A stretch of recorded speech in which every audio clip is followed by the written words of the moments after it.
Bom dia, amigos, para todos que estão assistindo aí. Esta é uma aula sobre a Revolução Francesa. Espero que vocês gostem. Eu me empenhei muito para prepará-la, tá bom? Eu peguei o dia inteiro lendo, relendo conteúdo e preparando imagens. Eu não sei ilustrar o meu vídeo com imagens, então eu vou mostrar as imagens na minha explicação, tá certo?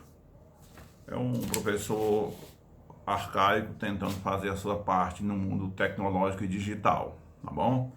Então a Revolução Francesa, ela, ela foi um divisor de águas no mundo moderno, certo? Ela aconteceu em 1789 como um acontecimento político e social, né? Mas na verdade toda a Europa e o mundo como um todo funcionava como uma panela de pressão. A Revolução Francesa foi a explosão de uma panela de pressão cuja válvula estava tapada, vamos dizer assim, né? Então, o que acontecia? Vamos fazer um apanhado geral, certo?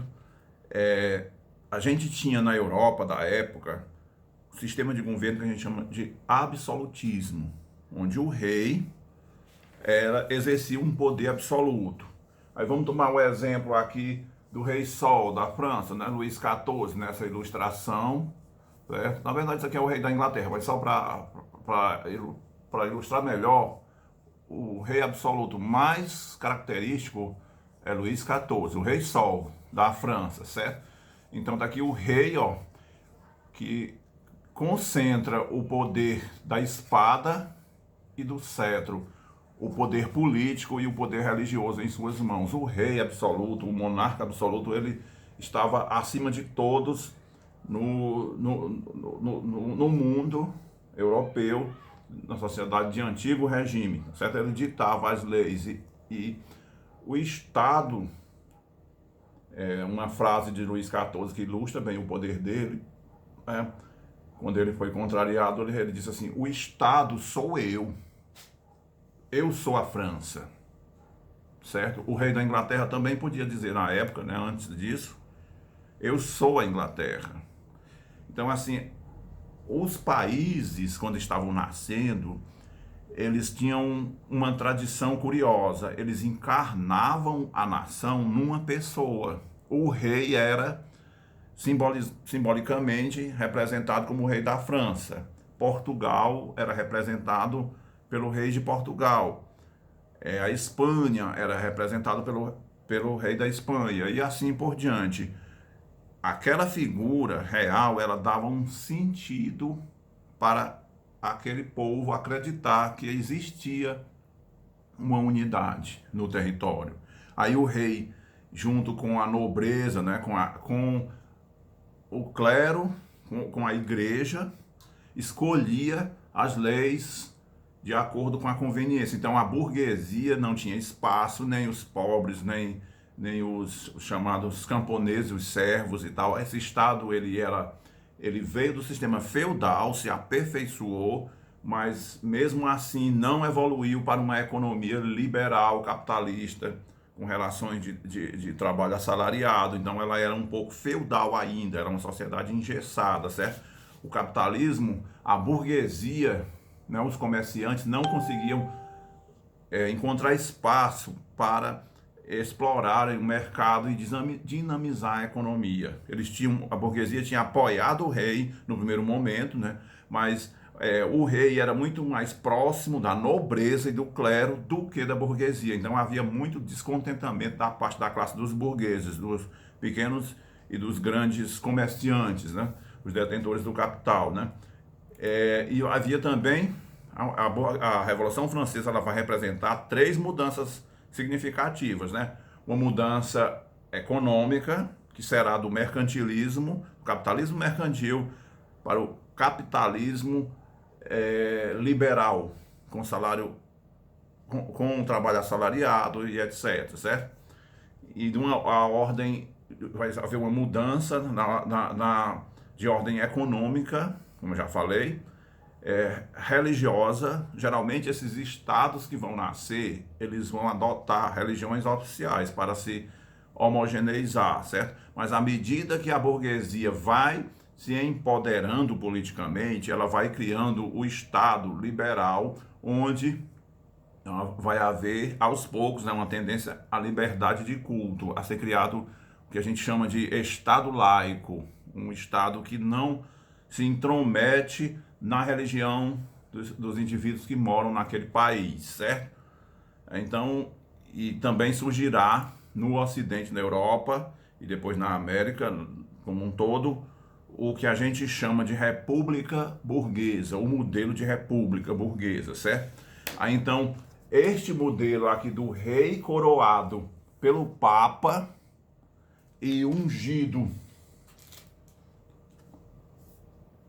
pelo livro sagrado, pelo representante de Deus na terra, ordenado governar com base em Deus, na religião, na espiritualidade. Este era o modelo que veio da Idade Média e chegou ao mundo moderno, certo? Em todos os países do mundo, né? Mas eu me refiro sempre à Europa porque é o nosso cenário de reflexão, o ambiente europeu, ok? Então havia na França, a França se envolveu em muitos conflitos, ela se envolveu, teve vários problemas naquela conjuntura que vai culminar na Revolução Francesa, certo? Primeiro, o sistema político absolutista. Nesse sistema, se você for dividir a França em 3 classes sociais, o que é um pouco exagerado, né, que na verdade tinha um pouco mais, né? Você tinha no topo, vamos olhar aqui para a minha ilustração, né? Lá no topo você tinha a elite, certo?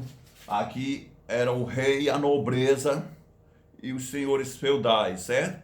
Aqui era a elite feudal, a nobreza e o clero e o rei. Aí você ia descendo para as camadas, né? Aqui você tinha a baixa nobreza e os senhores já de segunda categoria. Aqui você tinha a burguesia, que eram os comerciantes que tinham enriquecido comprando e vendendo, né? E aqui você tinha os pobres, os camponeses pobres e os trabalhadores urbanos, que na França eram chamados de sans-culottes, que quer dizer sem ceroulas, porque eram muito pobres, não tinham aquelas roupas de gala que a nobreza usava como distinção social, certo?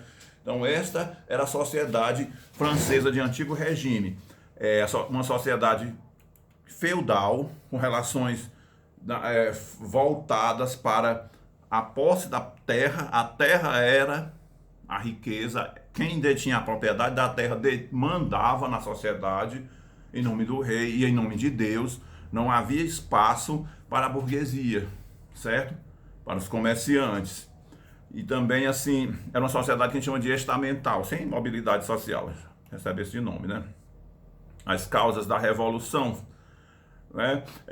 Contradições entre as atividades capitalistas que estavam surgindo e o feudalismo. O feudalismo barrava o capitalismo.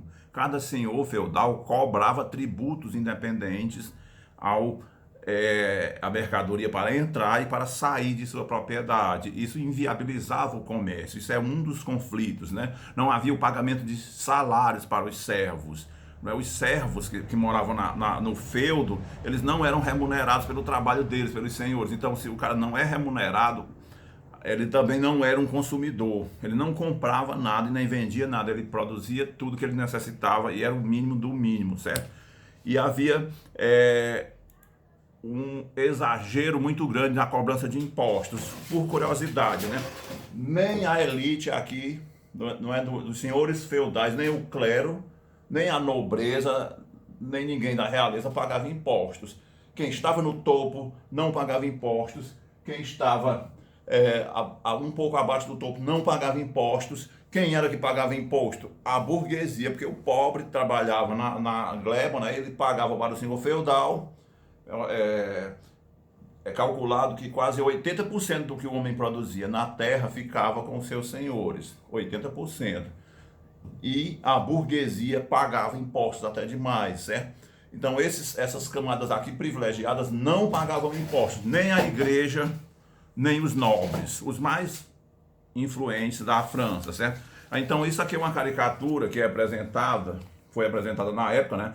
Que mostra um homem do campo, um pobre, ou um operário da cidade, né, carregando nas costas o clero e a nobreza. O clero e a nobreza, ou seja, a igreja e os, os nobres, né? Os nobres, a classe dos fazendeiros, dos donos de terra, né? De fazendeiros não, desculpa, dos senhores feudais, certo? Sendo carregados pelo povo. O povo carregava todos esses indivíduos, certo? Aí você vai ter uma crise muito grande na França quando, primeiro, a nobreza, numa crise econômica grave, aconteceram vários problemas climáticos com escassez de produção de alimento, né? E aí o que os senhores feudais fizeram e o que o rei fez, né? A família real e a nobreza em geral, vamos cobrar mais impostos porque está faltando dinheiro nas nossas contas, certo? Cobrar mais impostos dos camponeses, dos trabalhadores pobres urbanos e da burguesia já com água na boca. Foi um absurdo, né? Aí então, assim, além de tudo isso, a França se envolveu em duas guerras, certo? A Guerra dos 7 Anos com a Inglaterra, que ela perdeu, e ela ajudou na independência dos Estados Unidos da América, né? Que vai acontecer em 1783. Ela fornece dinheiro, ela fornece armas e até alguns oficiais militares para ajudar na independência dos Estados Unidos para prejudicar a Inglaterra, já que os Estados Unidos eram uma colônia da Inglaterra. Certo? Os franceses ajudaram os Estados Unidos a ficar independente. E isso quebrou a França. Não havia dinheiro, não havia recursos, a escassez de alimentos, escassez de empregos, o feudalismo e tal. E nessa crise toda essa dificuldade, o rei francês, vendo, né, a miséria se instalar, a fome crônica, protestos, né, camponeses invadindo castelos para saquear comidas, não é?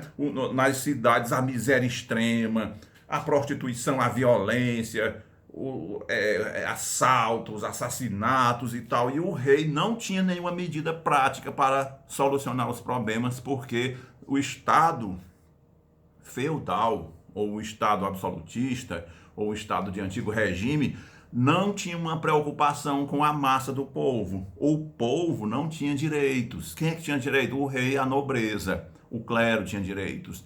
Mas a ideia de direitos políticos para a massa do povo não existia. Essa ideia é da modernidade, tá certo? Essa ideia foram os filósofos iluministas, né? Da Europa mesmo, desse período, que foram desenvolvendo essa ideia, né? Desde Rousseau, Robespierre não, desculpa, Montesquieu e muitos outros filósofos, né, Voltaire, foram desenvolvendo, os chamados de os enciclopedistas, foram desenvolvendo ideias para administrar uma nação de maneira a dar direitos à sua massa popular. O povo não tinha direitos, certo? Não sei se eu estou ilustrar aqui com uma, se eu consigo ilustrar aqui com uma imagem, né? Ainda não. Aí continuando aqui, né? Então, com essa dificuldade toda, o rei decide convocar o que ele chama de Estados Gerais. Ele reúne representantes da nobreza, do clero e do povo, que é a burguesia, né? Ele chamava de povo, né? A burguesia. E esses três, que ele chama de três estados: os senhores de terra, né? A nobreza, os senhores da igreja, o clero, e os senhores do dinheiro, a burguesia. Esses três estados iam decidir o destino da França, certo? Aí quando eles se sentaram em assembleia para decidir o que fazer, vamos nos organizar, como arrumar dinheiro, como solucionar essa crise, certo? Aí a ideia que eles foram fazer, primeiro eles criaram eleições para que cada grupo desses escolhesse os seus representantes, chamados de deputados, né? A nobreza escolheu seus deputados, o clero escolheu seus deputados e o povo, que é a burguesia, escolheu seus deputados, certo? E a ideia é como é que vamos redividir a despesa para refundar o Estado francês de tal modo que solucione os problemas da economia, da crise política, da fome da população, da violência urbana, certo? Aí, então, assim, o clero e a nobreza não quiseram acordo quando falaram em que eles tinham que perder seus privilégios, que a nobreza tinha todas as terras da França e que tinha que ser feita reforma agrária, redistribuir a propriedade com quem estava morrendo de fome, os pobres em geral. A nobreza não quis nem acordo, certo? Não quero nem saber, eu não vou abrir mão de R$ 1, não vou pagar impostos. A burguesia, aliás, a nobreza não quis pagar impostos. Aí quando procuraram, né, o clero, os bispos, os padres, o alto clero, a cúpula da igreja católica, né, na época, também se recusou a pagar tributos, a contribuir com o Estado, não quiseram pagar um centavo de impostos, certo? Então ficaram intransigentes. Aí, então, assim, diante desse impasse, sem conseguir solucionar os problemas, certo? O terceiro estado convocou uma coisa que ele chamou de uma Assembleia Nacional. Uma Assembleia Nacional. Aí, assim, porque não saía uma votação, né? Do chamado Estados Gerais, certo? Na Assembleia Nacional, a nobreza e o clero se recusou a participar. Então, a Assembleia Nacional Constituinte, né, pretendeu imitar os Estados Unidos, que estava surgindo agora, né, a nação americana tinha se emancipado, que os franceses tinham ajudado na independência, e resolveram criar um conjunto de leis que é mais ou menos, né, o que a gente chama de Constituição, certo? Um conjunto de leis que é um pacto onde está assinado que todos os indivíduos daquela nação, todos os indivíduos têm alguns direitos fundamentais, ganham direitos a questões fundamentais, certo? Deixa eu ver aqui, eu tenho uma ilustração para mostrar, só que eu não estou achando. Que coisa.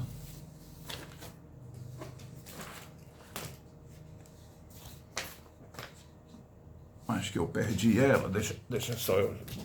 Não é isso aqui não. Desculpa, isso acontece nas melhores famílias, né? Então, ó, eu encontrei aqui. A coisa que é improvisada, eu sinto muito, eu nunca recebi um treinamento adequado e tal, eu não fui formado para manusear a internet. Isso é um conhecimento que você adquire aos poucos, né?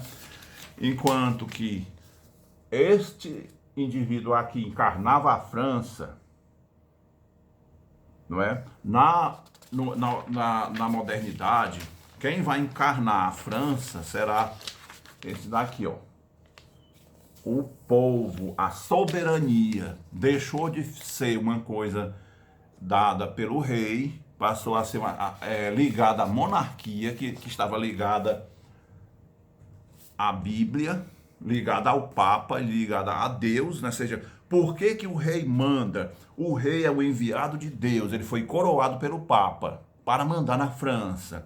Aí então estava surgindo a ideia iluminista de que quem deve governar é alguém escolhido pelo povo. Ó, isso aqui é uma massa de gente, né? O povo vai escolher o seu representante.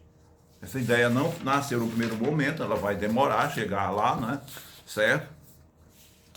Aí então, essa Assembleia Nacional Constituinte, ela vai acontecer de 1789 a 1791, certo?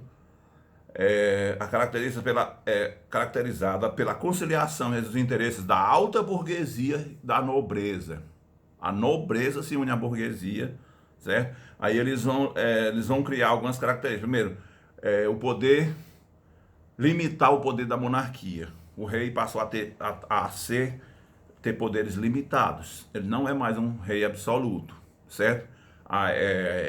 A justiça, as leis e tal poderiam ser submetidas ao rei, sem ao rei, ou seja, as leis estavam acima do rei, entendido? E, continuando os objetivos, e eles pretenderam excluir as massas populares, os camponeses pobres, os chamados sans-culottes, né? Os trabalhadores urbanos, a massa do povo. Esse era o desafio, né? Na monarquia constitucional. Como controlar a massa do povo, a massa da população? Vai ser controlada como? Eles criaram o voto censitário, ou seja, para votar na França, nas eleições que iam acontecer na França, você tinha que ter determinado poder aquisitivo. Então, pobre não tem dinheiro, camponês não tem dinheiro, sans-culottes não tem dinheiro. Sendo assim, não era cidadão, não votava. Só a nobreza, só o clero, só a burguesia, certo? Então, o que aconteceu? Que isso não deu certo, ok? A França continuou nas guerras e continuou em crise econômica. Teve mais uma colheita precária, faltando alimentos, faltando tudo, e sem uma solução aparecer. Aí então explodiram as revoltas na cidade de Paris e nas principais cidades, né, da França da época, né? E aconteceu o quê? O que foi chamado de Levante em Paris e a tomada da Bastilha. A tomada da Bastilha em 14 de junho de 1789 é um símbolo das massas empoderadas nesse momento. A massa do povo invadiu uma prisão chamada de Bastilha, que representava onde o rei colocava lá os seus condenados, né, onde o rei absoluto. Então a massa do povo invadiu a prisão, matou os guardas que estavam lá, né, a massa enfurecida, e pegou e conseguiu lá armas, conseguiu munição e marchou para Versalhes, para o palácio do rei Luís XVI, o rei da França da época, certo? Ok? As principais medidas da Assembleia Constituinte.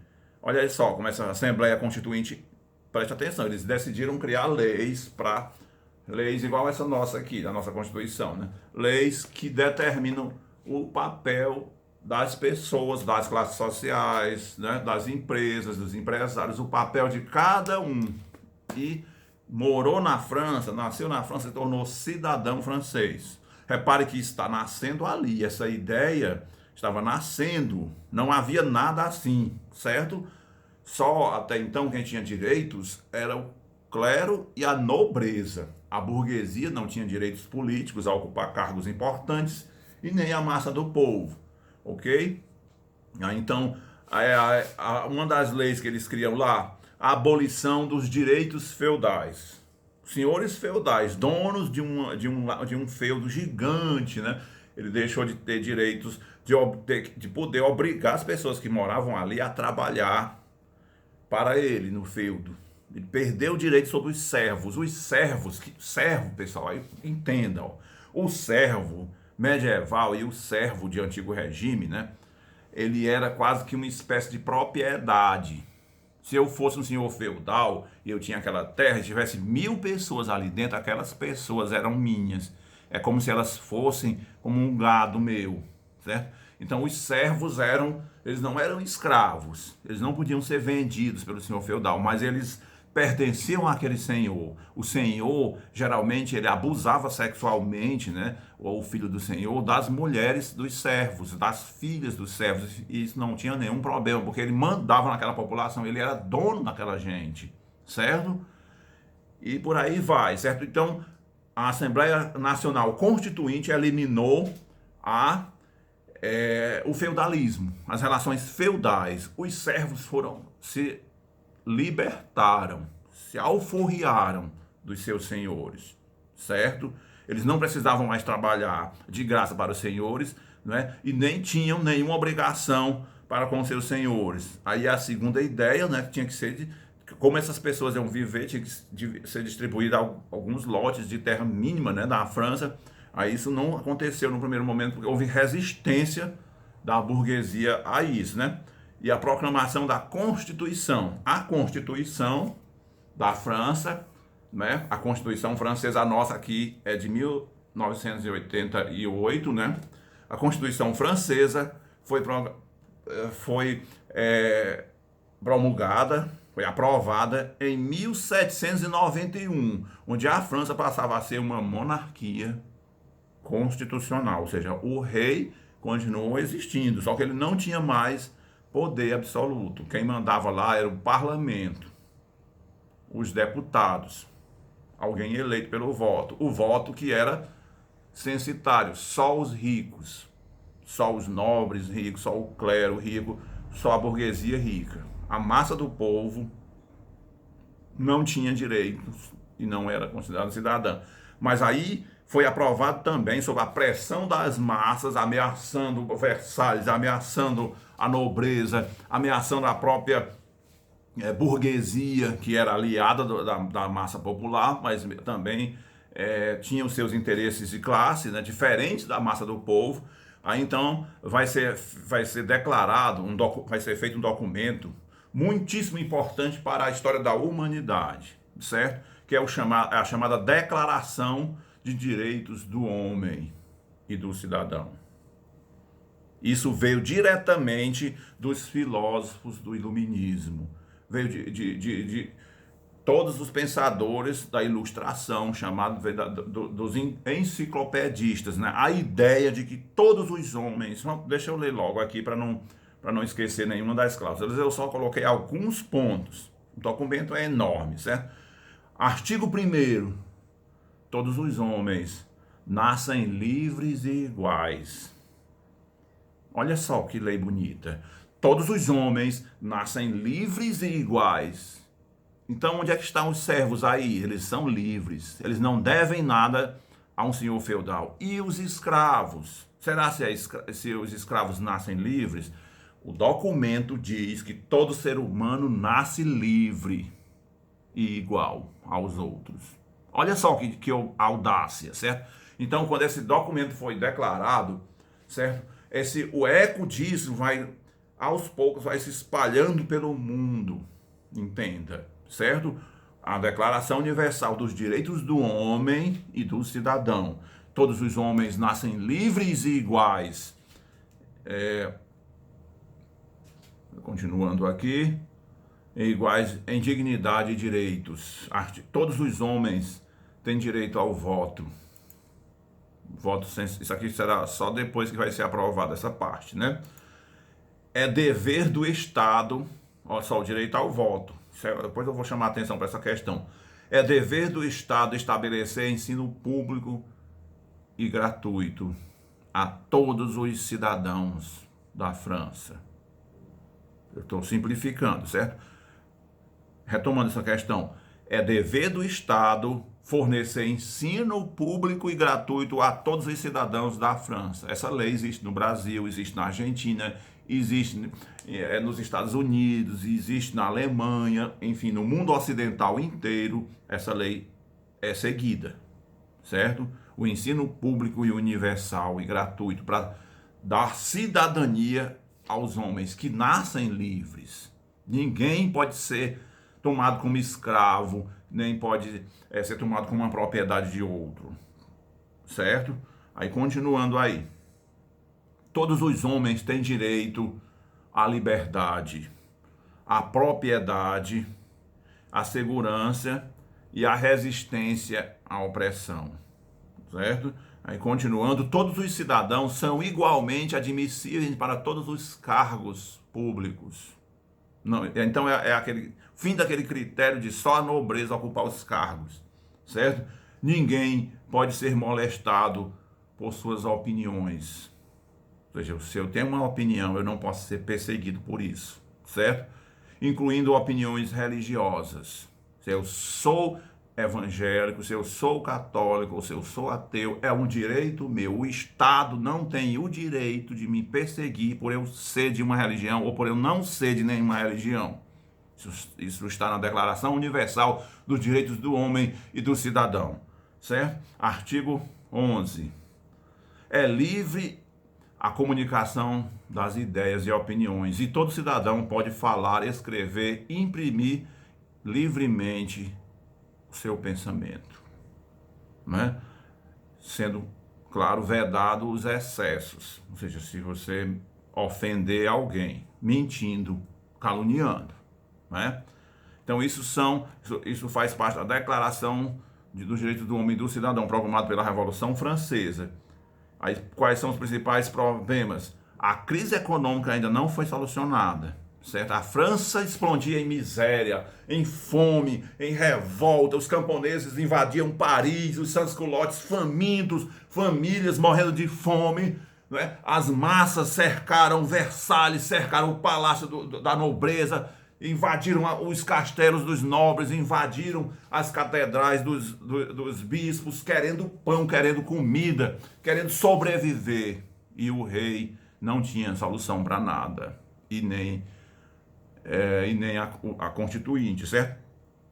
Então, o que vai acontecer é que o rei ele vai conspirar, não é, para restabelecer o absolutismo. O rei quer o poder dele de volta. Ele quer mandar de novo na França, do jeito que ele já mandou antes, certo? Aí o que ele vai fazer? Ele vai se corresponder, porque essa ideia da França se emancipando, né? De dando direitos aos pobres, dando direito de votar, não é? Direito, dando liberdade de religião e tudo mais, isso ameaçava a nobreza e os reis dos países vizinhos da França. Deixa eu pegar aqui, certo? Você ia ter os países aqui na Europa, né? Aqui, deixa eu ver aqui, tá aqui a França aqui, né? Esse daqui, então todas as monarquias da Europa temeram que o exemplo da França se espalhasse. O rei da Áustria, o rei da Rússia, o rei da Espanha, o rei de Portugal, a Europa inteira temia o caos que estava se instalando lá na França. E aí o rei da França passou a se corresponder com os reis de outras nações pedindo ajuda para restabelecer o seu poder. Olha que loucura, né? Certo? Aí, então, nisso, quando o exército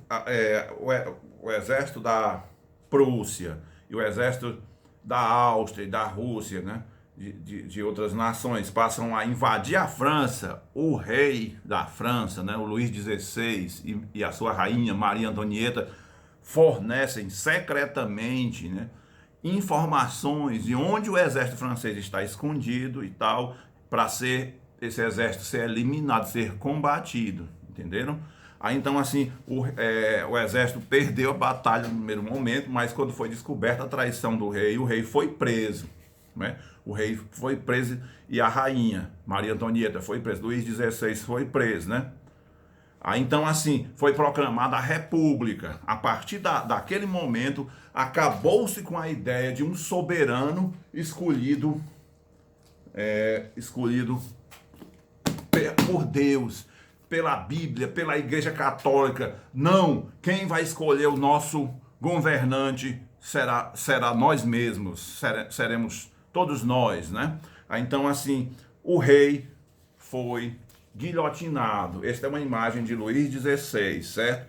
Este é o rei da França com toda a sua pomposidade. E aqui a imagem da guilhotina. É uma arma que foi inventada na época para guilhotinar os traidores, os inimigos da revolução, quem ameaçava, não é, o poder na França. Então o rei foi degolado, o rei foi morto, decapitado. Então essa situação se agravou muito. Está aqui uma ilustração que mostra alguém segurando, o carrasco segurando a cabeça do rei e mostrando para a multidão, certo? Aí o que vai acontecer?